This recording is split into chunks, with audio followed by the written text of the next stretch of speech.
주님 십자가사 우리 제촉하시네. 복음 들고 예루살렘 향해 일어나. 마태복음 5장 9절의 말씀을 본문으로 화평케 하는 자는 복이 있나니 하나님의 아들이라 일컬음을 받는다 라고 말씀하셨어요. 그러니까 산상수훈의 8복 중에서 7번째에 해당되는 복에 대해서 말씀을 나누고자 합니다. 화평케 한다. 이 사람과의 관계가 굉장히 복잡하고 미묘하죠. 그죠? 그래서 어떤 사람은 좀 세상이 여러 가지 복잡하니까 나는 그냥 무관심이다.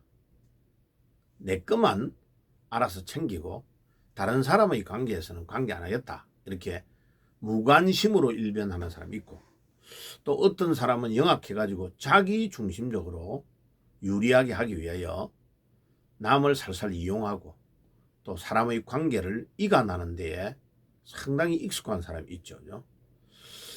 반면에 항상 안 좋은 사람의 관계들을 화해시키고 하나로 만들어 주려고 노력하고 하는 이런 사람이 있어요. 그죠? 그런 사람을 우리는 피스메이커라고 하죠.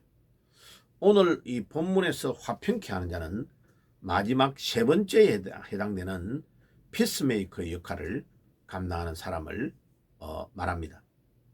자, 이 화평이라는 단어, 화평케 하는 자라는 성경의 원어의 단어를 한번 먼저 생각해 봐야 되겠습니다. 히브리어로 화평이다 이라면 샬롬이라는 단어를 가장 많이 씁니다. 그러니까 이거는 이제 개인적으로 밤새 안녕하십니까 우리가 말하면 우리에게 적용되면 그런 의미로 샬롬을 사용할 때도 있고, 나라와 나라 간의 관계에 전쟁이 막 나고 이런데 팔레스타인 지역에 조금만 하면 이 전쟁이 막 일어나고 하잖아요. 그 가운데서 별일 없습니까? 평안하십니까? 이런 의미로 샬롬을 사용하기도 합니다. 그런데 헬라어로 지금 화평케 하는 자라는 이 단어는 두 단어가 합성되어 있는 단어입니다. 그러니까 화평이라는 단어에 만드는 사람이다 라는 단어가 두 개가 붙어서 합성이 되어 있는데, 에이레노라는 단어는 화평이라는 단어고 포이오스라는 뒤에 따라오는 단어는 만드는 자, 메이커 이런 뜻입니다. 그러니까 피스 메이커 그대로 직역을 하면 그런 의미죠. 그러니까 에이레노라는 단어가 피스, 그 다음에 포이오스라는 뒤에 따라오는 단어가 메이커, 만든다, 화평을 만든다 이런 뜻이죠. 근데 이거는 그냥 단순한 의미가 아니고 굉장히 근본적이고 하나님과 인간과의 관계를 회복하는 궁극적인 화평을 말합니다. 그러니까 굉장히 의미가 깊은 내용을 말하는 거죠. 그래서 단순한 샬롬 이런 의미가 아니고 하나님과 우리 인간의 관계를 회복하는 피스메이커를 하는 역할을 화평케 하는 자다라고 말할 수 있습니다. 그러면 화평케 하는 자의 자격은 어떤 사람이 이런 화평케 할 수 있을까요? 이 화평케 하려면 상당히 자기 자신이 겸손한 마음을 가져야 됩니다. 그렇지 않으면 이렇게 안 좋은 관계를 하나로 만들기가 아주 어렵죠. 내가 늘 겸손하게 낮은 자세에서 섬겨야 되죠. 그 다음에 온유한 마음을 가져야 가능합니다. 그 다음에 세 번째로는 관용이 있는 사람이 돼야 돼. 남의 잘못을 잘 이해해주고 양해해주는 마음이 있어야 이게 피스메이커가 가능한 거죠. 그 다음에 인내를 가진 사람이 되어야 조금 참고 기다리는 마음이 없으면 이 피스메이커 역할을 하기가 굉장히 어려운 겁니다. 그러면 화평케 하려고 하면 내가 어떤 것을 준비해야 될까요? 열심히 하나님 앞에서 성령의 인도를 받으면서 기도하는 사람이 되어야 됩니다. 그래서 내 내면에 일어나는 여러 가지의 그 마음의 갈등, 화 이런 것들 막 갑작스럽게 충동적으로 나오려고 하는 이런 나의 이런 문제점들을 정화시킬 수 있으려면 기도의 사람이 되어야 됩니다. 그죠? 자, 그리고 내 생활이 먼저 깨끗해야 다른 사람에게 이 피스메이커를 할 수 있는 사람이 되는 거죠. 그 다음에 나를 희생하는 희생의 정신이 없이는 이것을 할 수가 없습니다. 자, 그래서 성경에 나오는 인물 중에 피스메이커의 역할을 가장 잘한 사람이 구약의 모세입니다. 모세는 지면에서 가장 온유한 자라는 칭찬을 받았을 정도로 이 피스메이커의 역할을 아주 잘한 사람입니다.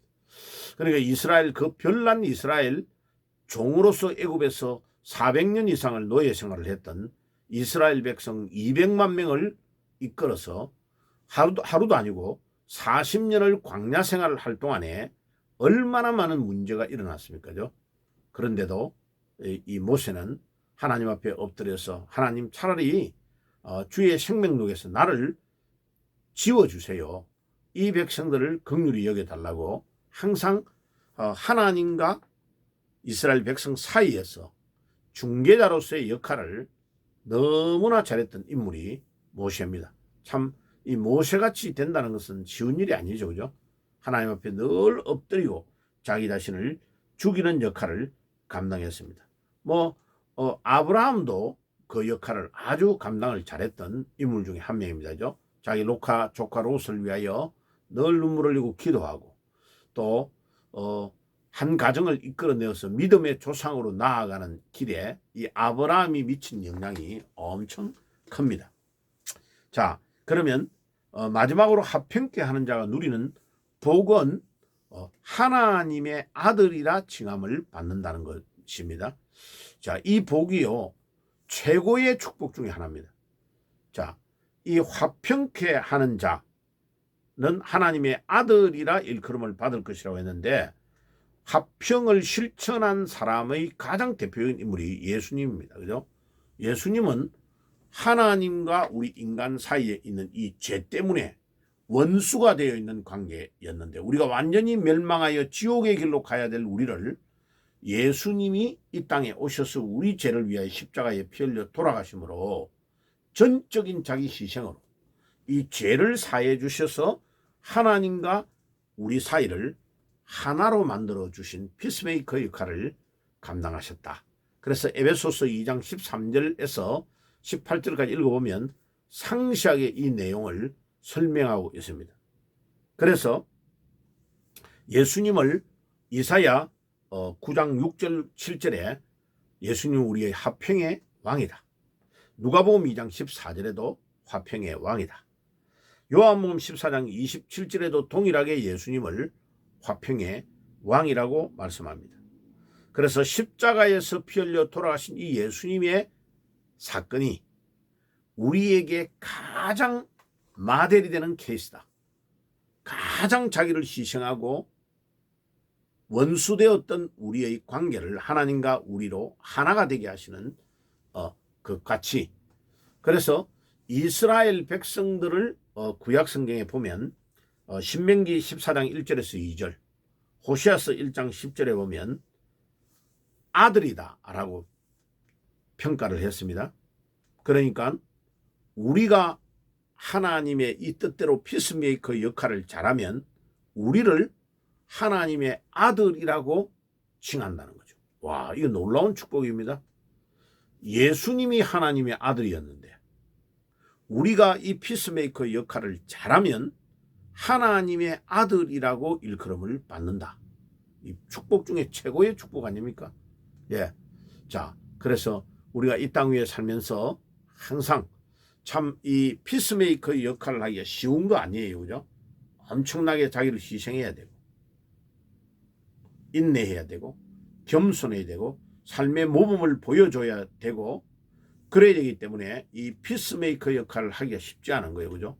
그래서 기도하고 늘 성령의 인도를 받아야 이 역할을 할 수 있기 때문에 우리가 믿는 우리는 이 역할을 감당하는 데 우리의 삶을 잘 투여해야 참 하나님으로부터 엄청난 축복인 하나님의 아들이다라는 평가를 받을 수 있다는 것입니다. 여러분들이 동일한 축복을 받으시기를 예수님의 이름으로 축복합니다. 아멘. 기도하겠습니다. 하나님 우리 아버지 감사합니다. 오늘도 화평케 하는 자는 복이 있나니 하나님의 아들이라 일컬음을 받을 것이라고 하였사오니 하나님 우리가 참 이 말씀에서 말하는 예수님처럼 우리가 인내하고 겸손해지고 우리 자신을 희생해서 다른 사람들을 피스메이커 역할을 잘 감당하는 저희들이 될 수 있도록 인도해 주옵소서. 예수님의 이름으로 기도드리옵나이다. 아멘.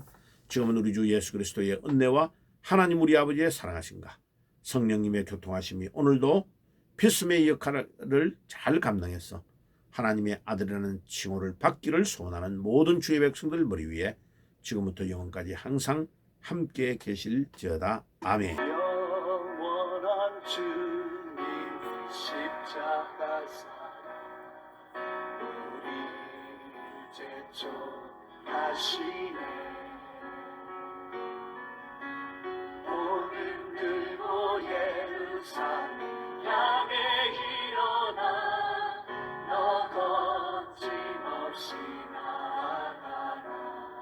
영원한 주님의 십자가 사랑 우리 제촉하시네.